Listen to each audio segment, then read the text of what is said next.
ደርሶ መልስ እንዳለ ጌታ ከበደ።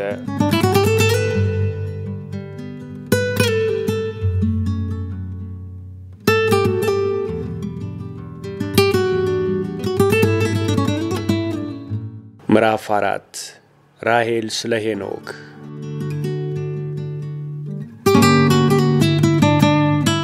ሄኖክ ከሚባል ወጣት ሙዚቀኛ ጋር ተዋወቅኩ። ስተዋወቀው ቀበጥ ብዬ ነበር። እንደ አይነት ሰው በመተዋወቄ የተለየ ስሜት ተሰምቶኝ እንደነበር መሸሸግ አልችልም። ከሄኖክዬ ጋር ስታወራ አብረው ብዙ እንድትቆይ የሚያደርግ ገዢ ስሜት ታገኛለህ። ማውራትም መስማትም አይሰለችም። ስለምንም ነገር ላውራለት ቀልቡን ለኔ አስገዝቶ ያዳምጠኛል። ተቀጣጥረን ስንገናኝ እኔን አስደስቶ ስለማምሸት ነው የሚያስበው። ለመጀመሪያ ጊዜ ተቀጣጥረን የተገናኘን ቀን ቲያትር ጋበዘኝ። ሀገር ፍቅር። ቲያትሩ ኮሜዲ ነው ብለው ነበር በሚዲያ የቀሰቀሱት፣ ግን ከማሳቅ ይልቅ ማሳቀቅ ላይ ነው ያተኮሩት። ሄኖክም ሙዚቃዊ ድራማ ሲሉ ምን አይነት ሙዚቃ ይተጠቀሙ ይሆን ብዬ ነበር። ግን ይሄ ሙዚቃዊ አይደለም፣ ስፖርታዊ ነው።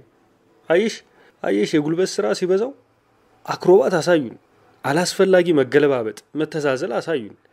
ቦክስም ቀላቀሉበት። እያቸው ተዋናዮቹ ያለ ምክንያት ሲሯሯጡ ሙዚቃው የት አለ አለኝ። እኔና ሄኖክዬ ቲያትሩን ትተን የየራሳችንን ወሬ ነበር የምናወራው። ጭኔ ላይ የነበረውን ቦርሳ አንስቶ እሱ ጭን ላይ ያስቀመጠው። ቀኝ እጄን በግራ እጁ ይዞታል። መድረኩ ላይ ያሉ ተዋናዮች እኛን ለማስፈንደቅ እየደከሙ ነው። ያንዳንድ ሰው መገልፈጥ ይሰማናል። እኔና ሄኖክ በግልፈጣው የለንበትም። እኔ እዚህ መዳፌ እየተዳበሰልኝ ነው፣ ጊታር በሚጫወትበት ጣቱ። ቲያትሩን ሳይሆን እኔን ነው የሚያየኝ። ለምንድን ነው እንደዚህ የምታየኝ እለዋለሁ። እንዴት አየሁሽ ይለኛል። እንዴት አድርጌ ላሳየው? እፊቴ ወዳለው ወንበር ዝቅ ብዬ ግንባሬን ከወንበሩ አናት ጋር ሳነካካ ምን ነው አሞሻል ይልና ትኩሳቴን ለመለካት መዳፉን ግንባሬ ላይ ያኖረዋል። ምን ነው ማቀርቀር አይቻልም እለዋለሁ። ከጎናችን ከፊታችንና ከጀርባችን ያሉ ተመልካቾች በእኛ እንቅስቃሴና ድምጽ ተረብሸው ሹክሹክታችንን ከማስቆም ይልቅ እኛን ማየት ጀምረዋል። አሰልቺውና አስቂኝ የተባለውን ቲያትር ማየት አቁመው ደስ ብሎኛል። ቲያትሩ እየታየ ስማ አልኩት። ዛሬ ለመጀመሪያ ጊዜ መገናኘታችን ነው አይደል? አዎ። ምን ነው አለኝ። ነገረ ስራችን ገርሞኝ ነው። ከተዋወቅን ብዙ ጊዜ እንደሆን በጣም ተላምደናል አልኩት። እደግመዋለሁ። የመጀመሪያ ቀናችን ነው። ተቀጣጥረን ስንገናኝ አይን ለአይን ስንታይ ደግሞ ለሁለተኛ ጊዜ። ቲያትሩ አለቀ። በቅጡ ሳናጣጥመው ከአዳራሹ ወጣን። እንደወጣን ታክሲ አልያዝንም። ከሀገር ፍቅር ቲያትር እስከ ቅድስት ማርያም ቤተክርስቲያን 5 ኪሎ ወክ አደረግንና መለያያ ቦታችን ልንደርስ ስንል ወደ አንድ ሬስቶራንት ገባንና ቁጭ አልን። ያዘዝኩትን ሻይ ሳልጎነጭለት ያዘዘውን ጥቁር ማኪያቶ ሳይጠጣው ጠረጴዛችን እንዳሉ ቀዘቀዙ። እኛ ለራሳችን በራሳችን ወሬ ተመስጠናል። እራት ቀርቦልን በላን። አፍቅሮኛል ልበል? እኔን እየተሰማኝ ያለው ፍቅር አይደለም፣ ወይ መልመድ ነው ወይ መውደድ ነው። ግን ሄኖክ ሲያወሩት ቢውሉ መሰልቸት የማይችል አይነት ሰው ነው። የመጨረሻ ተስተናጋጆች ነን። ይህንን ቤት አላውቀውም። የአበሻ ፊደላትና ቁጥሮች በጣሪያው አናታችን ላይ ተንጠልጥለዋል፣ በስስ ቆርቆሮ ተቀርጸው። እኛም የሚነገር ታሪክ አለን እያሉ ግቢው በተለያዩ የድንጋይና የእንጨት ቅርጻ ቅርጾች ተጣቧል። የምትፈጭ እናት፣ ሸክም የያዘ አህያ፣ የሸማኔ ሙሉ ዕቃዎች። ሬስቶራንቱ ሊዘጋ ሲል ወጣን። ሰፈሬ ሆኖ እንኳን እንዲህ የተለየና በሀገረሰብ ቁሳቁስና ጌጣጌጥ ያማረ መሆኑን ለመረዳት እድሉ አልነበረኝም። ሉሲ ጋዜቦ ሬስቶራንት። ሄኖክ እስከ ቤቴ ድረስ ሸኘኝ። ቶሎ መምሸቱን አልወደድኩትም። ቅር እያለኝ ሸኘኝ። የሕፃን የሚመስል ፈገግታ አለሽ ብሎኛል። እንዲህ ተብዬ ስለማላውቅ ዝም ብዬ ሰማሁት። ጓደኞቼ ቤቢ ፌስ ነሽ ይሉኛል። ሌሎች ደግሞ ፎቶጄኒክ የህፃን ፊት የማያረጅ ገጽታ አለኝ ማለት ነው። ቀይና የደስደስ ያለኝ ስለሆንኩ ይሆናል። ቁመቴ መካከለኛ ነው። ከሄኖክ ጋር ስሆን አጭር መስላለሁ። አካሄዴ ብዙ ሰዎችን ያስገርማል። ግን እኮ ለቄንጥ ብዬ ያመጣሁት አይደለም። እንደ ድራማ ያጠናሁት ተፈጥሮዬ ነው። ያዝ ለቀቅ፣ ነጠቅ፣ ራመድ፣ ንቅል፣ ትክል። እሱ ደግሞ ወዶልኛል። ማታና ማለዳ ሁል ጊዜ ይደውልኛል። እኔ እንደናደርልኝ ካለ በኋላ ሞባይሉን ያጠፋዋል። ድምጽሽ ስንቁኖኝ ሌቱን ሲያጫውተኝ ያነጋል ይለኛል። ጧት ደግሞ እንዴት እንዳደርኩ በመጠየቅ ነው ጉሮሮውንም ጆሮውንም የሚያሟሸው። ሱሱ አረገኝ። ወድጄዋለሁ እንዴ! መውደድ ወድጄዋለሁ። እንደወደውም ጥረት እያደረገ ነው። ግን አላፈቀርኩትም። ምን ስለጎደለበት አላውቅም። እጅጉን እየቀረበኝ ሲመጣ ውዴታውና ክብሩ እየጨመረ እንደሆነ ገብቶኛል። በስልክ ለረጅም ደቂቃ ያወራኛል። ሲያወራኝ ደግሞ ድንቅፍ ቅፍ አያደርገውም። ናፋቂ ነው፣ ስሱ ነው። እንደዚህ አይነት ተፈጥሯዊ ሰው ደስ ይለኛል። ማስመሰል አያውቅም።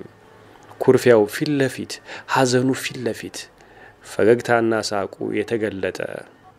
የእናቴን ሙት ዓመት ለማክበር ወደ ደብረ ሲና ሂጄ ነበር። ለመሄድ 1-2 ቀን ሲቀረኝ ሄኖክን አግኝቼ ለ1-2-3 ቀን የለሁም ብዬ ነግሬው ነበር። ደብረ ሲና ደርሼ ሻንጣዬን ወርውሬ ቤተሰብ አነጋግሬ እንደተቀመጥኩ በሰላም መግባቴን ደውዬ ነገርኩት።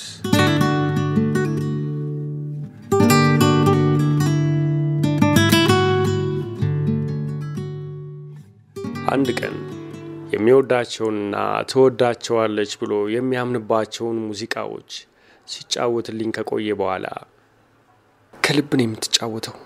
ሙያን ታመልከዋለህ ልበል አልኩት። ግን ኃጢያት ነው አይደል?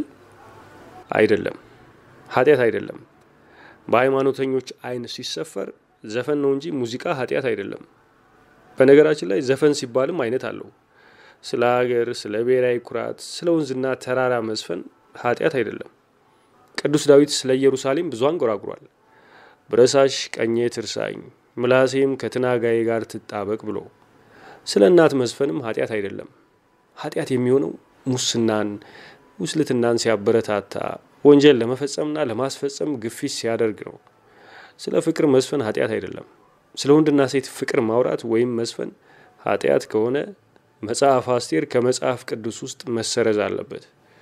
መጽሐፍ አስቴር ተጀምሮ እስኪያበቃ አንድም ቦታ የእግዚአብሔርን ስም አያነሳም እና ዘፈንን በጅምላ መዝለፍ ኃጢያት ነው። የምትወደውን ማንቆለጳጰስ ስትወድ አልኩት። ነቢያት በሙዚቃ መንፈስ ተመርተው የሰማይ ምስጢር ይገለጥላቸው ነበር። ነቢዩ ዳንኤልን ተመልከች። በበገና፣ በታምቡር፣ በፍሉትና በሌይር የሙዚቃ መሳሪያ ሲታጀብ ነበር አዲስ ምስጢር የሚገለጥለት።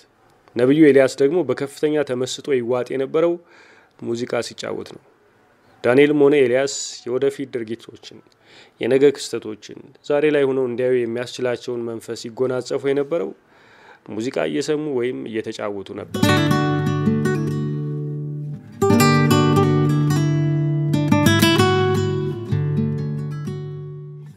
ቦሌ መድኃኔዓለም ኤድና ሞል ህንጻ ላይ ተቀጣጠርን።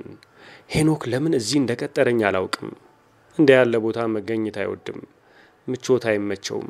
በማራኪ ካፌዎችና ሬስቶራንቶች አብዝቶ መዋል ራስን አለቅጥ ማስጨነቅ ይመስለዋል።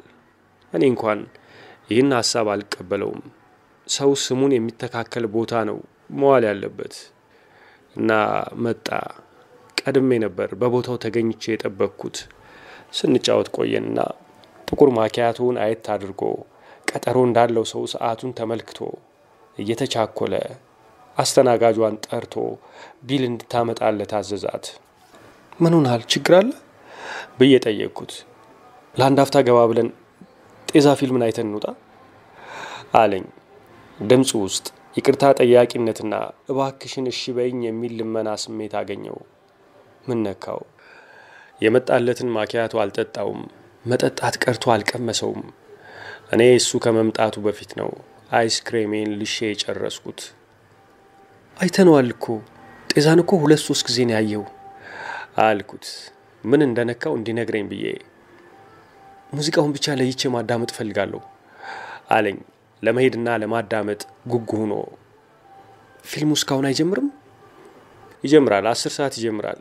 እኔ መስማት የምፈልገው ሙዚቃ መሰማት የሚጀምረው ከ5-6 ደቂቃ በኋላ ነው። እሱን ሰምቼ መውጣት ብቻ ነው። ፊልሙን የማየት ፍላጎት አልነበረኝም ነገርኩት። በውሳኔ ቅር ሳይለው ገባ። እስኪመለስ ድረስ አልኩና መድኃኔዓለምን ተሳልሜ ስመጣ ሄኖክ ቀደም ሲል ተቀምጦበት ነበረው ቦታ አገኘሁት። ምን ነው ታውከው አልኩት። እኔን ካፌ አስቀምጦ ፊልም ማየት የከበደው መስሎኝ። መስማት የምፈልገውን ሰምቼ መጣው አለኝ። አውቃታለሁ፣ የሙዚቃዋን ቦታ አውቃታለሁ። የመሪ ገጸ ባህሪውን የመከፋትና የመገፋት ድባብ ለማጉላት ተብሎ የተሰራ ሙዚቃ ነው። ለሁለተኛ ጊዜ ፊልሙን እንድናየው ተያይዘን ስንገባ አብዛኛውን ደቂቃ አይኑን በመጨፈን ነበር ያሳለፈው። ሙዚቃውን ብቻ ለይቶ በተመስጦ እያዳመጠ። ማን ነው ሙዚቃውን የሰራው? ጆርጋ። የውጭ ዜጋ ነው እንዴ? አይደለም። በእርግጥ ጆርጋ ኢትዮጵያዊ ስም አይመስልም። ጆርጋ ኦሮምኛ ቃል ነው። ትርጉሙ ጠፍቶኛል። ውጭ ሀገር ከርሞ በቅርቡ የተመለሰ ኢትዮጵያዊ ሙዚቀኛ ነው። ጆርጋ መስፍን። አስታወስኩት። ይህንን ስም አውቀዋለሁ። ሄኖክ ቤት ለመጀመሪያ ጊዜ የሄድኩ ቀን ሄኖክ አብዝቶ ይሰማ የነበረው ሙዚቃ ውዳሴ የሚለውን አልበም ነበር። በተለይ አባ ገሪማ የሚለውን ሙዚቃ። ጆርጋ አልበሙን ለመስራት ከተሳተፉት ሰዎች አንዱ እንደነበር አስታወስኩ። አልበሙ በእነማን እንደተሰራ የማወቅ ጉጉት አልነበረኝም። ግና አልበሙ ላይ የአንዲት ሴት ስም ተጽፎበት ስለነበር ስሜት ሰጠኝና አየሁት። የምስራቅን ስም ካንተ ጋር ፍቅር ለጀመርኩበት 3ኛ ወር መታወሻ እንዲሆን የተሰጠይልና የሙዚቀኞቹን ስም ይዘረዝራል። ጆርጋ አንዱ ነው። ጤዛ ፊልም ላይ ያገኘ ነው። ፊልሙን አይተን ስንወጣ ለብዙ ደቂቃዎች በጸጥታ ተውጦ ነበር። በሙዚቃው ተደሞ እኔ ውስጥ የቀረው ነገር ሌላ ነበር። እሱ ስሜቱን ነው የሚያዳምጠው። እኔ ደግሞ ጤዛ ፊልም ምን ነገረኝ ብዬ ነው ፍሬ ሐሳቡን ውስጤም ማስቀረው። ስሄድ አገኘዋት፣ ስመለስ አጣዋት።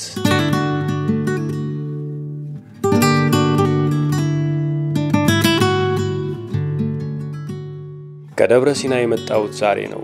ከሰዓት በኋላ መምጣቴን ስለነገርኩት ሊያገኘኝ ተጣድፏል። እኔም ላገኘው ፈልጌያለሁ። ማታ ከሌላ ሰው ጋር የራት ግብዣ ስላለኝ ሄኖክን በጊዜ አግኝቸው ቡና መጋበዝ አለብኝ። እዚያው ለመርንበት ቦታ ሉሲ ጋዜቦ ሬስቶራንት እየጠበቀኝ ነበር። ቤተኛነታችንን አጠናክረናል። ምን ነው ሰሞኑን አላየንም ይሉታል። እሱን የምትወዳቸውን ጃዝ ሙዚቃዎችን እንክፈትልኝ ይለዋል። አንድ ባለቤቱ ይሁን የሆቴሉ አስተዳዳሪ መሆኑን ያላወቅኩት ጎልማሳ ሰው ለምደውታል። አንድ ጥያቄ ነበረኝ አልኩት በቀረበልን ቺዝበርገር ላይ ጨው እየነሰነስኩ። ጠይቂኝ። ምን ብዬ ልጀምርለት? ራሴን ማረጋጋት አቃተኝ። ነርቨስ ሆንኩባ አይደል አልኩት። እዚያና እዚህ ስረጋግጥ ቆይቼ አይ ችግር የለም። ምን ልበለው? ቆይ እንዴ ልጠይቅህ። መጀመሪያ ግን የማይጠየቅ ጥያቄ ጠይቄ ከሆነ ይቅርታ። እኔን ለምንድን ነው የምትፈልገኝ? እጄን ሳብ አደረገና መዳፌን ገለጥለጥ አድርጎ እርጥብ ከንፈሮቹን አሳረፈባቸው። ለምንድን ነው መዳፌን ብቻ ነጥሎ የሚስመው? ጥያቄን ደገምኩለት። መልሱን ካንደበቱ በፊት አይኑ ውስጥ አገኘሁት። ለምን እንደምፈልግሽ ታውቂዋለሽ። ላገባሽ ነው፣ የብቻዬ ላደርግሽ አለኝ። ያንቺስ ምላሽ ብሎ አልጠየቀኝም። ሰው አለሽ ወይ አላለኝም። ይልቁንስ እኔ ሆንኩ በውስጤ የሚመላለስና የሚተረማመስ ስሜት የሚሰማኝ። ሌላ ሰው ቢሆን ይህንን ጥያቄ አልጠይቀውም። አይህ እኔ አሁን ጓደኛ የለኝም፣ ብቻዬን ነኝ። ከፍቅረኛዬ ጋር በሆነ ነገር ተጋጨንና በቅርቡ ተለያየን። በቃ ይሄው ነው አልኩት። ራሴን ታዘብኩት። ማን ጠየቀኝ ይህን? ለምንድን ነው የምትፈልገኝ ብዬ ጠየቅኩ። ሙሉ ለሙሉ ልብን የሰጠኝ ስለመሰለኝ አሳዝነኝ ነው። ብዙ አወራን። እኔ አሁን ለፍቅር የተዘጋጀ ልብ የለኝም። ፍቅር የሚባል ነገር የለም ብዬ ማመን ከጀመርኩ ብዙ ጊዜ ሆኖኛል። ስሜት ነው ያለው። ስሜት ደግሞ ሁል ጊዜ እውነት አይሆንም። ስሜት እድሜው አጭር ነው። ጥላ ነው፣ ያልፋል። ቅጠል ነው፣ ይደርቃል። እንደነበር አይቆይም። አንድ ሰው አፍቅሬሻለሁ ሲለኝ እርግጠኛ ነህ እለዋለሁ። ሄኖክን ግን እንዲህ አላልኩትም። ከማውቃቸው ወንዶች ተለይቶብኛል። እወድሻለሁ፣ አፈቅርሻለሁ፣ ከአንቺ ጋር የማይረሳ ማታ እንዲኖረኝ እፈልጋለሁ። አንዳቸውንም አላለም። እቅጩን የተናገረው የምኞቱን ዳርቻ። ባገባሽ ደስ ይለኛል፣ ማንንም እንዲህ ብዬ አላውቅም አለኝ። እኔም እቅጩን ነገርኩት። ማግባት እፈልጋለሁ። ማንን ማግባት እንዳለብኝ ግን አልወሰንኩም። ውስጤ የተነካበት ሰው ባሌ ቢሆን ደስ ይለኛል አልኩት። ግልጽ ነው። አንተ ውስጤን አልነካኸውም ነው። ደግሞም አዎ፣ ሄኖክ ገና ወደ ውስጥ ያልገባም። ሌላ ሰው በልቤ ኑሮ አይደለም። አሁን ልቤ ባዶ ነው። ያ ማለት ግን ላንኳኳ ሁሉ ይከፈትለታል ማለት አይደለም። ይሄ ምላሼ ሄኖክን አላስደነገጠውም። ሁለታችንም በኩል ወቅት የፍቅር ስሜት ሊሰማን አይገባም፣ ቀስ በቀስ እንጂ። አንድ ቀን እኔም በተሰማኝ ልክ ይሰማሽ ይሆናል፣ ወይ በልጦ ወይ አንሶ ይገኝ ይሆናል አለኝ። ሄኖክን የተዋወቅኩት በፊት ቢሆን እንዴት ደስተኛውን ነበር። ድምፅ ሱስ ይሆናል። ጆሮ ልክ እንደ ሆድ የረሃብ ስሜት ይሰማዋል። ሞባይሌ ሲጮህ እሱ በሆነ ላለሁ ሳይሆን ሲቀር በተለይ ደዋዩ እኔን ለማሽኮርመም የሚተጋ ዓለምዬ፣ አበባዬ፣ እናትዬ የሚል አይነት ሰው ከሆነ አላነሳውም። እንዲደውልኝ የምፈልገው ብቸኛ ሰው ሄኖክን አረፈ። እኔም እደውልለታለሁ። ግን እኔ ከምደውልለት ይልቅ እሱ ራሱ ሲደውልልኝ ነው ደስ የሚለኝ። እያሰበኝ እያስታወሰኝ እንደሆነ ማረጋገጥ እፈልጋለሁ በየጊዜው። ሰሞኑን አንድ አጭር የኮንትራት ስራ ስለያዝኩ ማለዳ ተነስቼ አምሽቼ ገባለሁ። ከሄኖክ ጋር በአካል አንገናኝም። እንድንገናኝ ሳይፈልግና ሳልፈልግ ቀርቻ አይደለም፣ ግን አልተሳካም።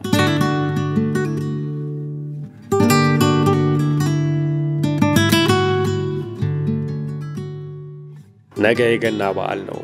ገናን አዲስ አበባ አክብሬ አላውቅም። ገናም ብቻ ሳይሆን ማንኛውንም ሃይማኖታዊና ህዝባዊ በዓል በደማቁ የሚከበርም ሆነ ታስቦ የሚውል አዲስ አበባ አሳልፌ አላውቅም። መሮጥ ነው ወደ ቤተሰቤ፣ ወደ ደብረ ሲናዬ። ነገ ደግሞ ገና ነው። ሄኖክዬ እንኳን አደረሰሽ የሚል ግርግርና ኮተታ ኮተት የሌለበት ፖስት ካርድ ሰጥቶኛል። ነገ ደብረ ሲና አባቴ ጋር ሄዳለሁ። እዚያ ነው እትብቴ የተቀበረው። ሰው እትብቱ ወደ ተቀበረበት ቦታ የሚጎትተው የሆነ ስሜት አለ የሚባል ነገር አለ። ይኸውኔ እንኳን በአመት ስንት ጊዜ ነው ደብረ ሲና የምመላለሰው። በማግስቱ ዶሮ እየሰራን ነበር። እኔ፣ እህቴ፣ አክስቴና ሰራተኛችን ሆነን ምሳ ለማድረስ በምንጣደፍበት ሰዓት ሱቅ ልኬው የነበረው ትንሽ ወንድሜ ሰው ይፈልግሻል አለኝ። ማን ነው አልኩት። የማላውቀው ሰው ነው አለኝ። አይቶት የማያውቀው ሰው ደጃችን እንደቆመ ግን እርግጠኝነቱ ያስታውቃል። ገመትኩ።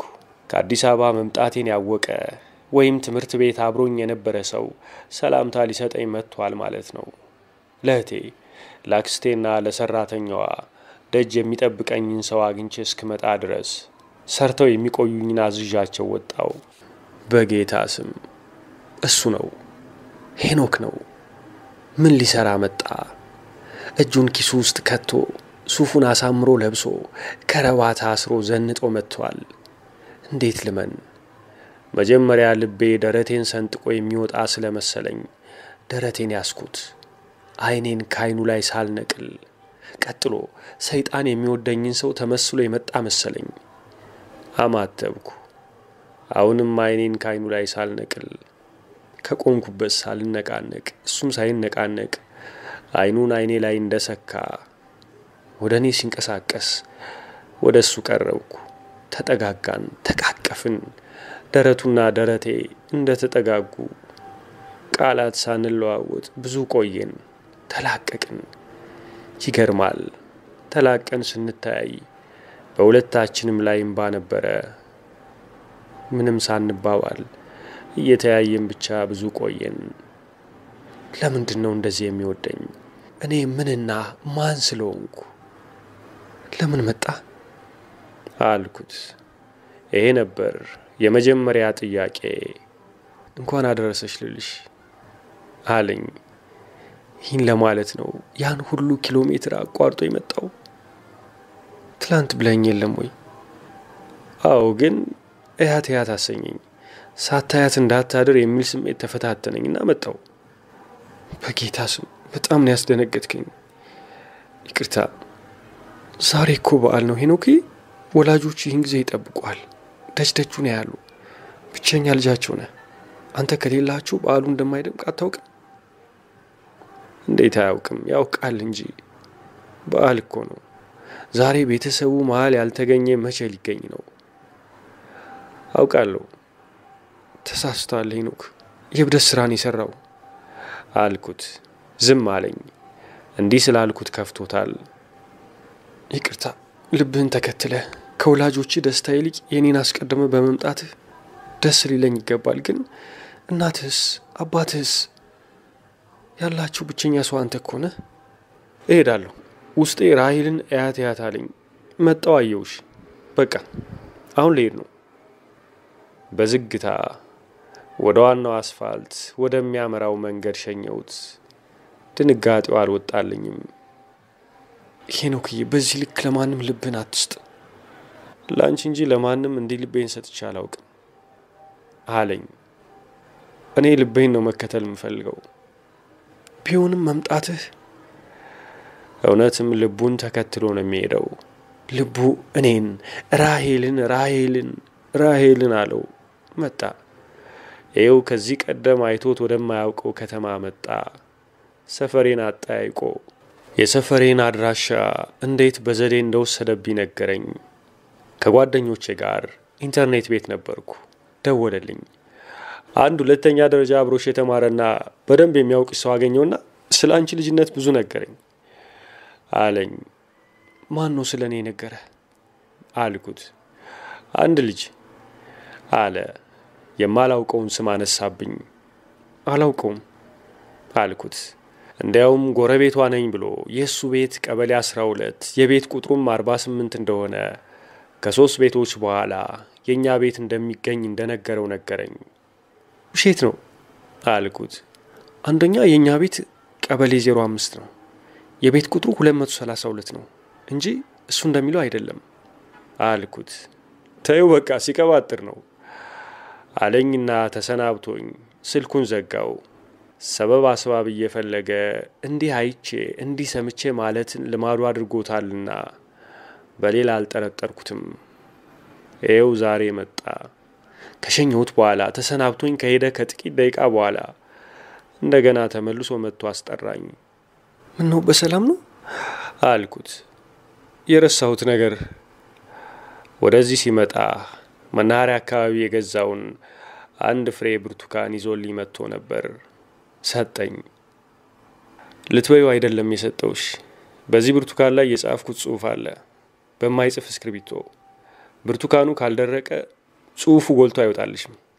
እስኪደርቅ ጠብቂውና አንብቢው ብሎ ሰጠኝ።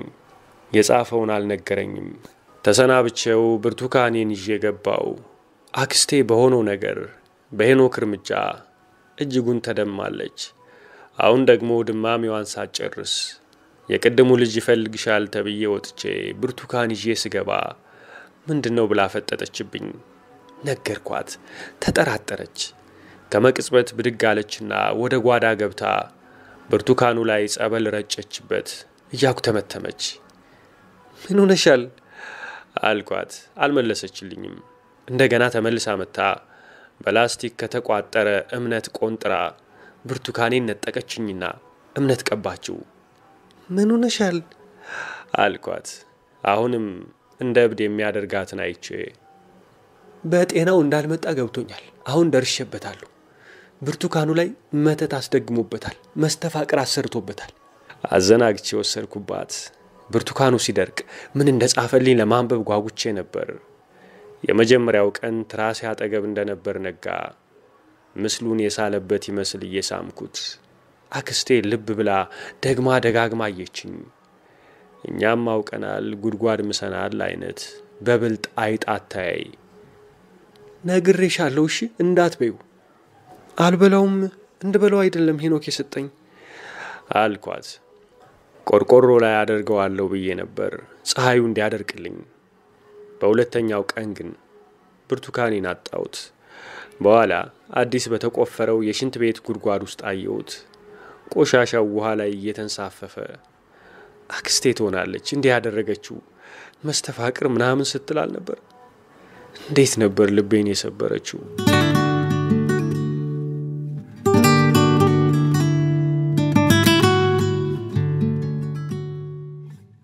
ሄኖክን በተመለከተ እንግዳ ሐሳብ ልቤን ይዘው ጀመር። መጀመሪያ በዚህ ልክ እንዲወደኝ አልፈቅድለት የነበረው ወንዶች ጥሩዎች ናቸው ብዬ ማመን ስለማልፈልግ ነበር። ከዘፈኖች ሁሉ በጣም የሚወደው ወንድን አሳንሶ አንኳሶ የሚያሳየኝ ነው። ወንድ ልጅ የራሱን ደስታ ለማሳደድ ሲል የሴትን ክብር የሚያዋርድ፣ ለተበላሸና ላበላሸው ሕይወቷ ራሱን ተጠያቂ ማድረግ የማይፈልግ ፍጥረት ነው። ለመወዳጀትም ሆነ ለመለያየት ሰበብ አያጣም። ወንዶች ጥሩዎች ናቸው ብዬ አምኜ እንዳልቀበል የሚያደርጉ ብዙ ምክንያቶች አሉኝ። እኔን መውሰድ ይቻላል። ተገድጄ ነው እንጂ ፈቅጄና ወድጄ አይደለም። ለመጀመሪያ ጊዜ ከወንድ ጋር የተኛሁት። አክስቴም ለወንድ ጥሩ ትዝታ የላትም። ህመም አለብኝ፣ ቁስል አለብኝ። ስለ በቀል አይደለም የማስበው። ማንንም ወንድ ባለማመን መጪ ዘመኔን ብሩህ ማድረግ እፈልጋለሁ። አንድ ወንድ ባደረሰብኝ ስነ ልቦናዊ ጉዳት ሌሎችን አለማመን ያተረፍኩት። ወንዶች ሁሉ አጋጣሚ ጊዜና ቦታ ተመቻችቶላቸው ስሜታቸው ቢነሳሳ አንዲት በእድሜዋ ያነሰች በጭንቅላቷ ያልበሰለች ሴት ብታጋጥማቸው ቀበቷቸውን ከመፍታት ወደ ኋላ አይሉም። በወንድ ሰበብ የደረሰብኝን አደጋ ለማንም ወንድ ተናግሬ አላውቅም። የምናገርም አይመስለኝም። ለሄኖክም ቢሆን ለምን ብዬ ህመሜን ላይታመምልኝ ማቃሰቴን ላያውቅልኝ ለምን ብዬ።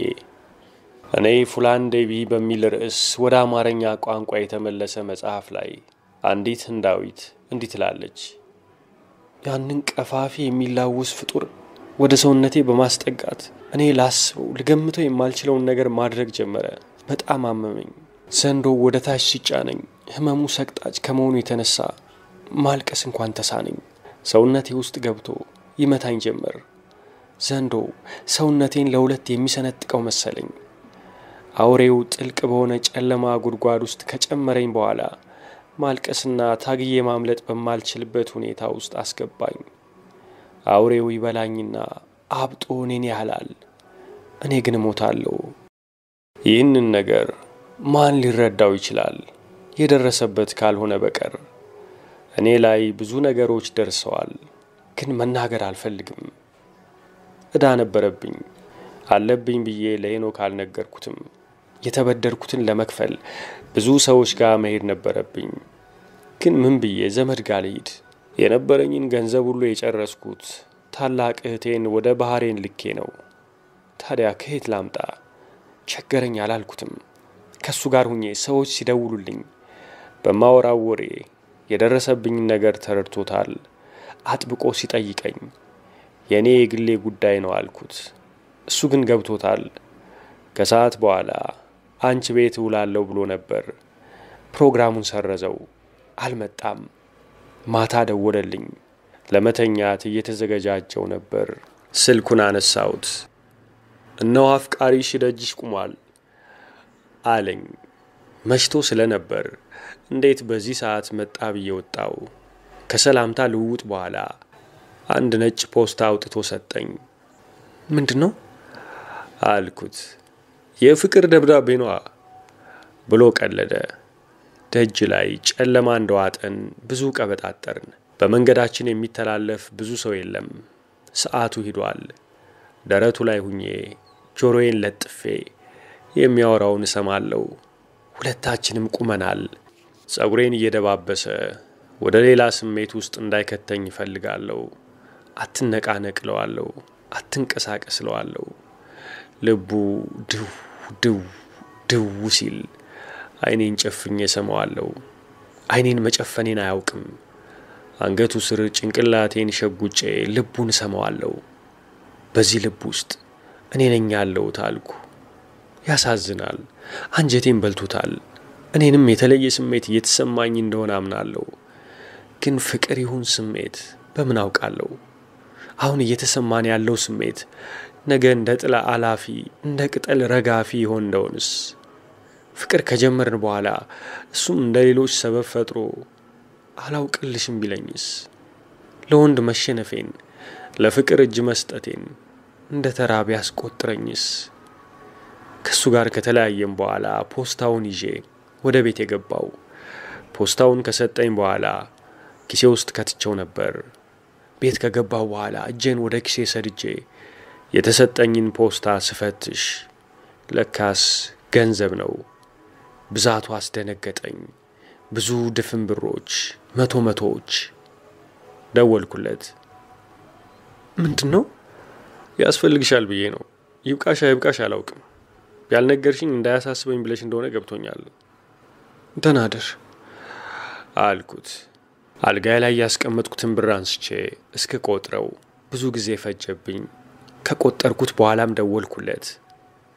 ከየት አምጥተ ነው አልኩት። እንደሌለው አውቃለሁ። አባካይ ነው። ቤተሰቡን የሚረዳ ነው።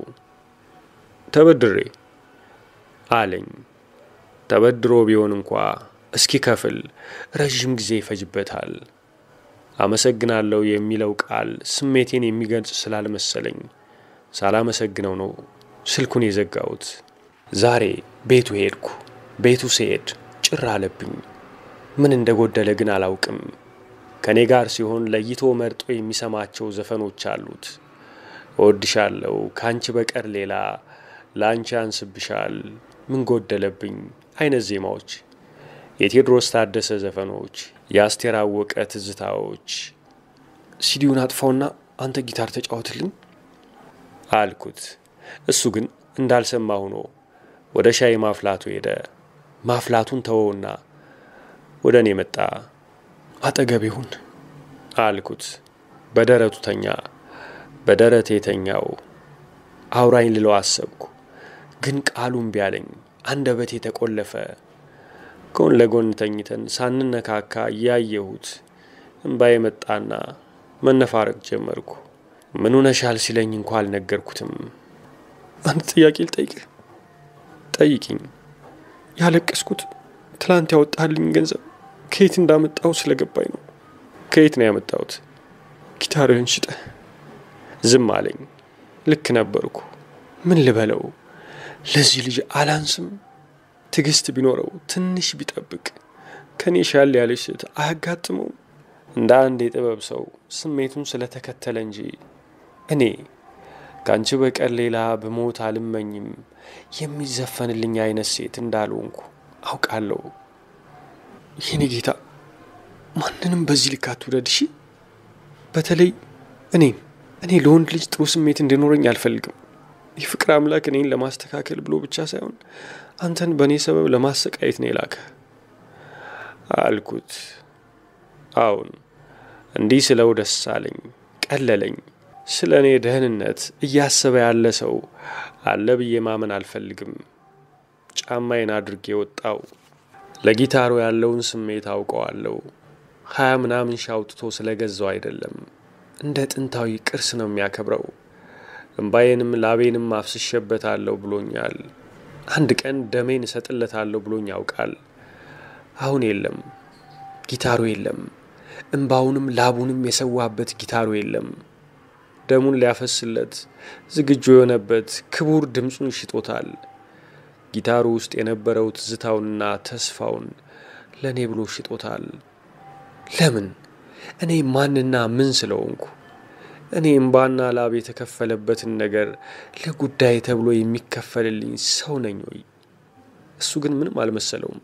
ለኔ እንዲህ ለመሆን አጋጣሚ ጠብቅ ስለነበር ባደረገው ነገር ልክ ያለ መሆን ስሜት አይነበብበትም። እሱንና ጊታሩን በተመለከተ ሱራፌልና አብይም ብዙ ገጠመኞች አጫውተውኛል። በተለይ አብይ በሄኖክ ጥልቅ የሙዚቃ ፍቅር ሁልጊዜ እንደተደመመ ነው። አብይ ልቦናው ወደ ንግድ ያዘነበለ ነው። አትርፎ ስለመሸጥ ብዙ ያስባል። አርቲስት ተሰጥኦውን አምጦ ለመውለድ የሚሰቃየው ስቃይ አንሶ ዝና እንጂ ዳቦ ለማምጣት ብቃት ለሌለው ፈጠራ ጊዜውንና እንቅልፉን መስዋዕት ማድረግ የለበትም የሚል አቋም ያለው ሰው ነው። አቋሙን ደግሞ ይኖረዋል።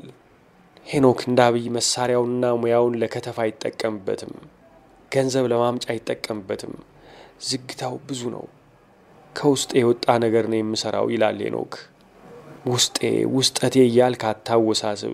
ከውስጥ የሚወጣ ነገር የለም ወደ ውስጥ የሚገባ እንጂ ይለዋል አብይ ደግሞ። አብይ አንድ ሁለት ቀን ሄኖክ የሆነውን እየሳቀ አጫውቶኛል። ምስራቅ ጃክ የሚባል ውሻ ነበራት። ውሻው ልክ እንደ ሰው በቋንቋ መግባባት የቻለና ስታወራው የሚያዳምጣት ስታዘው የሚታዛት ነበር። አንድ ቀን የድሮ የትምህርት ቤት ጓደኛዋ ቤቷ መታ ምስራቅን አስደስታለሁ ብላ ለብ ባለዋ ውሻውን አጠበችው። ቫዝሊን መሳይ ነገር ቀባባችሁ። ውሻው አምሮና ተውቦ እንደ ሳሎን ጌጥ ማራኪ መሆን ሲገባው በተደረገለት ያልተለመደ እንክብካቤ ግራ ከመጋባት አልፎ ፈዛዛ ሆነ። ድምፁ ሰለለ። ከተቀመጠበት ወይም ከቆመበት ቦታ የማይነቃነቅ ሐውልት መሰለ። ታመመ። ምስራቅ ግራ ገባት። ሐኪም ቤት ወሰደችው። መርፌ ወጉት። አልዳነም።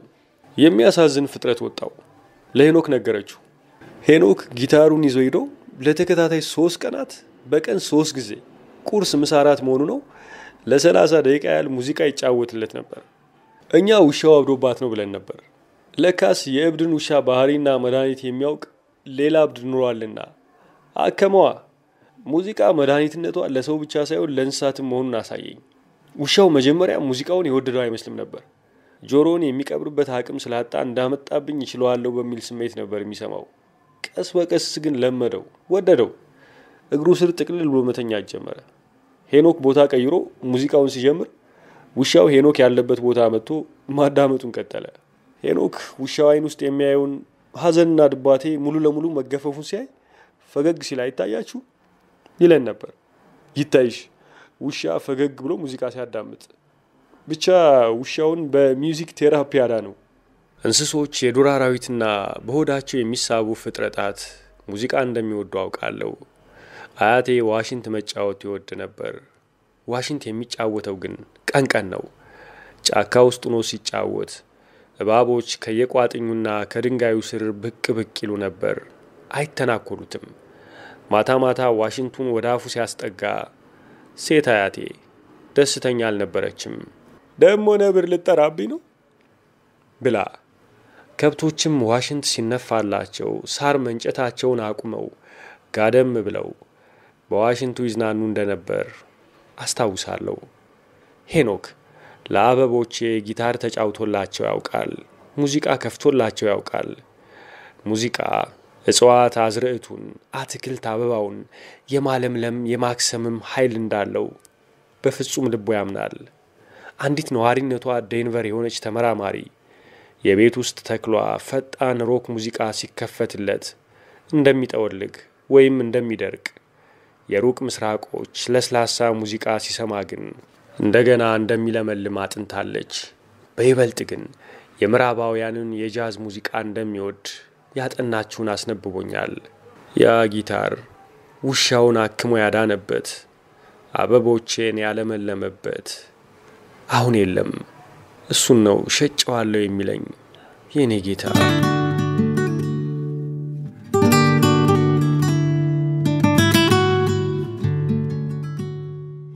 ዛሬ ሄኖክ ወደሚያዘወትርበት ካፌ ጓደኛዬን ይዣት ሄድኩ። ስለሱ ብዙ ነግሬያት ነበር። እሷ ግን ገና ሳታየው ጠላችሁ፣ ሳታውቀው ጠመደችው። አርቲስት ስለሆነ ከብዙ ሴቶች ጋር ተሻምተሻትችውም ለማለት ነው የፈለግሽው አልኳት።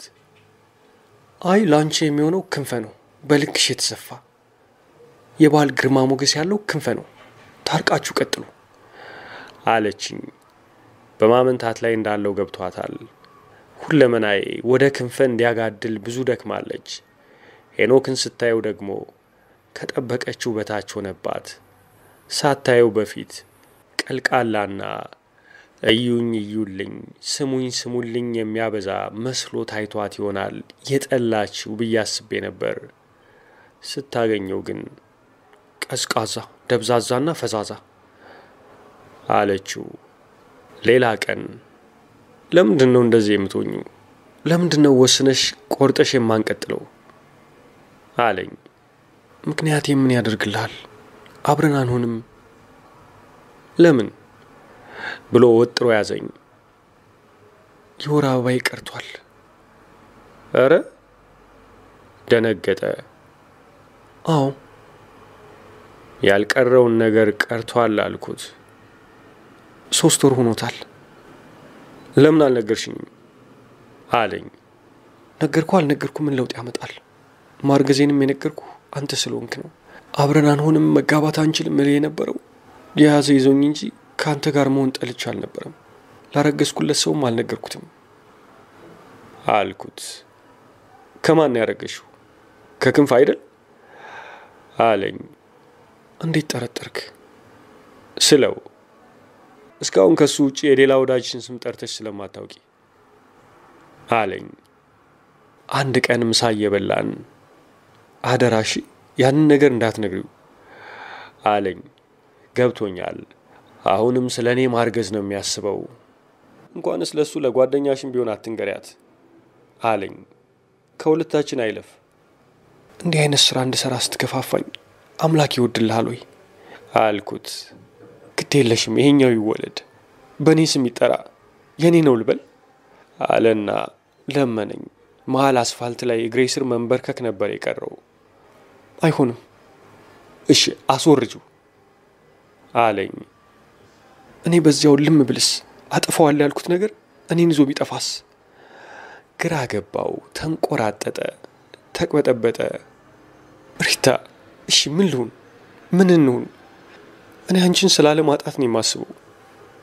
ይወለድ አባት ልሆነው አልኩሽ።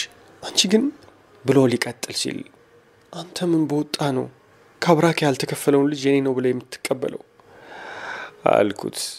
እኔ ስፈልግስ ስፈቅድስ ካንቺ የሚጠበቀው ለማንም አለመንገር ብቻ ነው፣ ሚስጥር እንደሆነ እንዲቆይ አለኝ። ይሄን ወቅታው እንጂ የማይሆን ነገር እንዳደርጋት ገፋፋኝ። የሚናገረውን አጣ። መፈናፈኛ ሳጣውት። ግራ ገባውት። የኔ ነገር ብቻ አይደለም የራሱ ነገርም ግራ ገባው። ተጨነቀ። ተው የማያስጨንቅ ነገር አያስጨንቅ።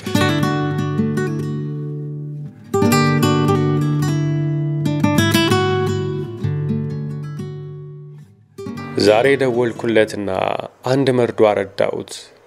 ያልኩ ነገር ሆነ። ምን አለኝ። ክንፈ እንደጸነስኩለት አወቀ። ነገርኩት። ደስታ ሊያሳብደው ነው። ዝም አለ። እየተሰማው ያለውን ስሜት ገመትኩት። ሲደነግጥና ከልቡ ሲበሳጭ ጨጓራውን ያማዋል። ለምን አለኝ ድምፁ ሻክሮ። ያለቀሰ ነበር ልበል? ለምን ምን ብዬሽ ነበር? ምን ነው ሪታ? ያን ሰሞን ሮሚና ካፌና ሬስቶራንት ተቀጣጥረን ቁርስ እየበላን ድንገት ትዝ እንዳለው ሰው ሁኜ እኔም ሄኖክ የቤት ክራይ እንዲጨው ሆነ እንዴ ብዬ ጠየቅኩት። የምን የቤት ክራይ? የወቅቱን ገበያ አላውቁም። ከክንፈ ጋር ገርጂ ሄደን ባለ 2 መኝታ ክፍል ያላቸውን የኮንዶሚኒየም ቤቶች ለመከራየት ፈልገን በወር 2000 ብር እንደተጠየቅን ነገርኩት። ውስጥን ሰርስሮ በሚመረምር ሁኔታ አየኝና በቃ አብሮ ለመኖር ወስናችሁ አለ። መብላት አቆመ። ማታ ራት እንዳልበላና ቁርስ ተጣድፎ እንዳዘዘ ረስቶታል በል። የኔ ጌታ የሰው ፊት ባንዴ እንደዚህ ጠለሻል። ዝም አለ። ዝምታውን ያልተረዳው መስዬ ዙሪያዬን ገላመጥኩ። ተስተናጋጆች እየበዙ ነው። ሁለታችንም ውስጠኛው ክፍል መሆን ነው ደስ የሚለን። አይዞን እሺ፣ ህይወት ፌር አይደለችም።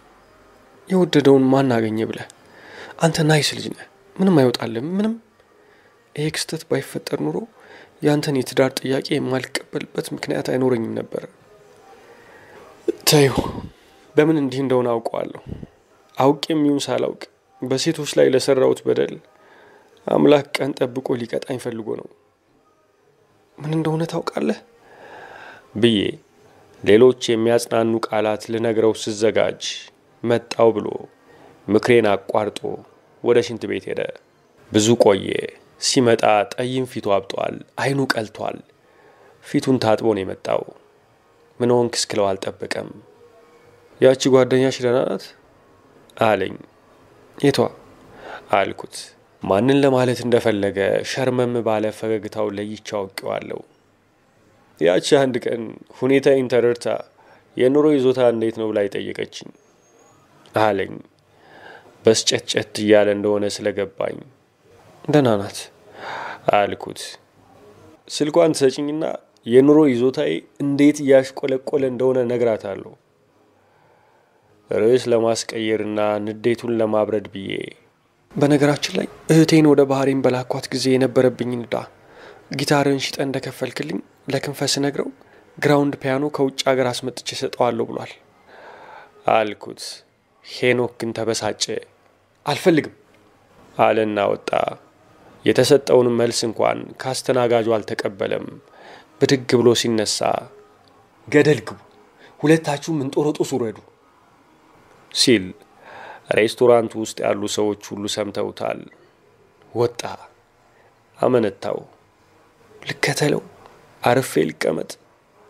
ሽንት ቤት የሚሄድ መስዬ ተከተልኩት። ወዴት እንደገባ አልታየኝም።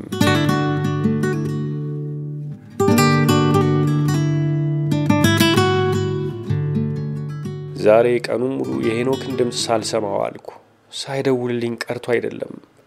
በየተኩል ሰዓቱ ይደውላል። እኔ ግን አላነሳም። ይደውላል፣ አላነሳም። በተደጋጋሚ ጊዜ ደውሎ ሳላነሳ ከቀረው ቤት እንደሚመጣ አውቃለሁ። ቤት ካጣኝ ጓደኛዬ ጋር ይሄዳል። ጓደኛዬ የውበት ሳሎን ውስጥ ነው የምትሰራው። ወንድ ልጅ ወደ ሴቶች የውበት ሳሎን ሄዶ እገሊት ትኖራለች ብሎ ሲጠይቅ አያሳዝንም? ሄኖክ ግን ያደርገዋል። ስልኬን ለምን እንዳላነሳው አላውቅም። ይደውላል።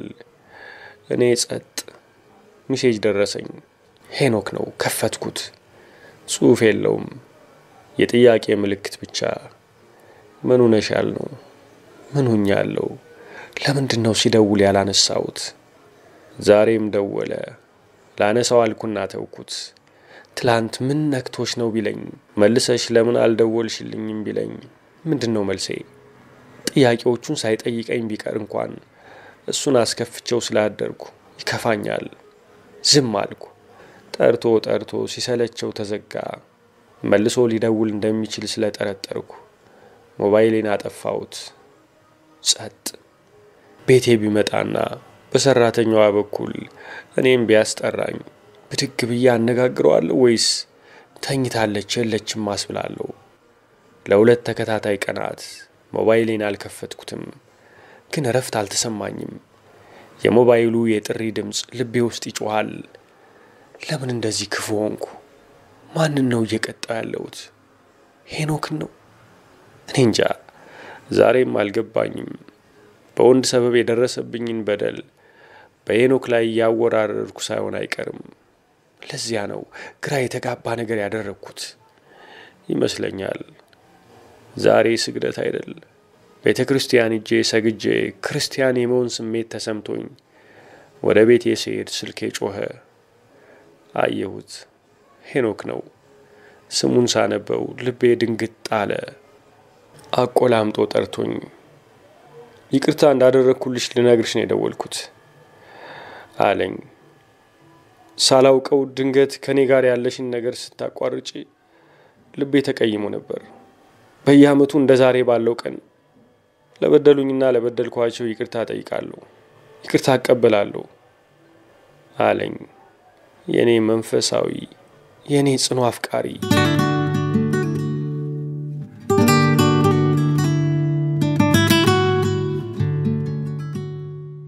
ማጠቃለያ፣ የኔና የሄኖክ ነገር ባጭሩ ይሄው ነው። ከዚህ ቀን በኋላ ተገናኝተን አናውቅም። አድራሻ ሳይቀይር አልቀረም።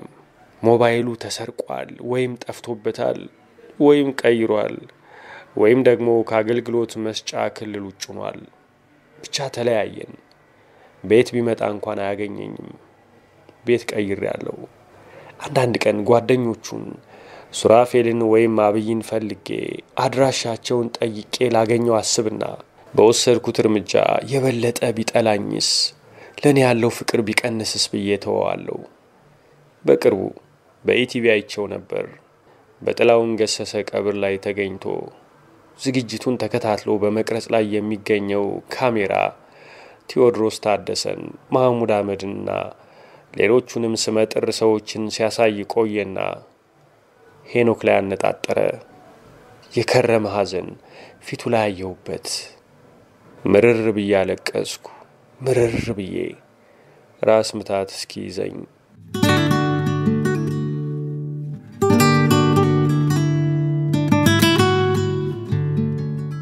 ደርሶ መልስ እንዳለ ጌታ ከበደ